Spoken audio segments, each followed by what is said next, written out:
ಕರ್ನಾಟಕದ ಲಿಂಗಾಯತ ಮಠಾಧಿಪತಿಗಳ ಒಕ್ಕೂಟದಲ್ಲಿರುವಂಥ ಎಲ್ಲ ಸ್ವಾಮಿಗಳಿಗೆ ಸೂಳೆ ಮಕ್ಕಳು ಅಂತೇಳಿ ಶಬ್ದವನ್ನು ಬಳಸಿದ್ದಾರೆ. ಆಮ್ಯಾಗ ಇದು ಬಸವ ಅಭಿಯಾನ ಒಂದು ನಾಟಕ ಅಂಥೇಳಿ ಮಾತಾಡಿದ್ದಾರೆ.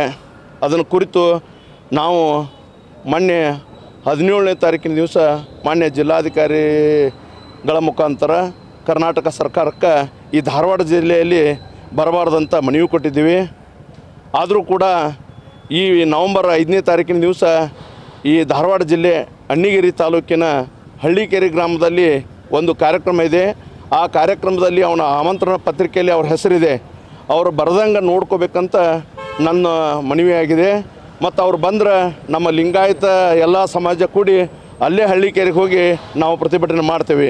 ಅದಕ್ಕೆ ಮುಂಜಾಗ್ರತವಾಗಿ ಮತ್ತೊಂದು ಸರಿ ಇವತ್ತು ನಾವು ಜಿಲ್ಲಾಧಿಕಾರಿಗಳ ಮುಖಾಂತರ ಮನವಿ ಮಾಡ್ತಾ ಇದ್ದೇವೆ.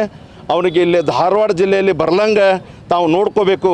ಒಂದು ವೇಳೆ ಬಂದ್ರೆ ನಾವು ಲಿಂಗಾಯತ ಎಲ್ಲ ಧಾರವಾಡ ಜಿಲ್ಲೆಯಲ್ಲಿರುವಂಥ ಲಿಂಗಾಯತ ಪರ ಸಂಘಟನೆಗಳು, ಬಸವ ಪರ ಸಂಘಟನೆಗಳು ಎಲ್ಲ ಮುಖಾಂತರ ನಾವು ಎಲ್ಲರೂ ಕೂಡಿಕೊಂಡು ಹೋಗಿ ಅಲ್ಲಿ ನಾವು ಪ್ರತಿಭಟನೆ ಮಾಡ್ತೇವೆ ಅಂತ ಹೇಳ್ತೇನೆ. ಮತ್ತು ಈ ಕರ್ನಾಟಕದಿಂದ ಅವ್ರನ್ನ ಒಟ್ಟೆ ಕರ್ನಾಟಕದಾಗ ಬರಬಾರ್ದಂತ ಮಾಡ್ಕೋಬೇಕು. ಅಂಥ ಒಂದು ಪೂಜ್ಯರಾಗಿ ಇಂಥ ನಿನ್ನೆ ತಾನೇ ತಾವೆಲ್ಲರೂ ನೋಡ್ರಿ, ಉಚ್ಚ ನ್ಯಾಯಾಲಯ ಅವರಿಗೆ ಚಿಮಾರಿ ಹಾಕಿದೆ. ನೀವು ಆ ಮಠದಾಗ ಇರಬಾರ್ದು, ಬೇರೆ ಮಠದಾಗ ಹೋಗಿ ನೀವು ಧ್ಯಾನ ಮಾಡಬೇಕು, ನಿಮ್ಮದು ಹಕ್ಕಲ್ಲ ಇಂಥದ್ದು ಮಾತಾಡೋದು ಅಂತ ಎಲ್ಲ ಕೋರ್ಟು ಕಚೇರಿಗಳು ಸದ್ಯಕ್ಕೆ ಅವ್ರನ್ನ ಪ್ರತಿಮೆ ಮಾಡೈತಿ. ಅವರು ಒಂದು ಸರಿ ಇದೆ ನೋಡಿರಿ, ಇದೇ ಕಾರ್ಯಕ್ರಮ ಕೊಡ್ತಾರೆ. ಅಣ್ಣಿಗೇರಿಯ ತಾಲೂಕಿನ ಹಳ್ಳಿಗೇರಿ ಗ್ರಾಮದ ಸಹಜಾನಂದ ಮಹಾಸ್ವಾಮಿ ಈ ಕಾರ್ಯಕ್ರಮ ನಡೀಲಿ, ಇದಕ್ಕೆ ನಮ್ಮ ಸಪೋರ್ಟ್ ಇದೆ. ಈ ಕಾರ್ಯಕ್ರಮಕ್ಕೆ ಆ ಸ್ವಾಮಿ ಬರಬಾರ್ದು. ಈ ಬಂದರೆ ನಾವೆಲ್ಲ ಬಸವ ಪರ ಸಂಘಟನೆಗಳು ಹೋಗಿ ಅದನ್ನು ಪ್ರತಿಭಟನೆ ಮಾಡ್ತೇವೆ.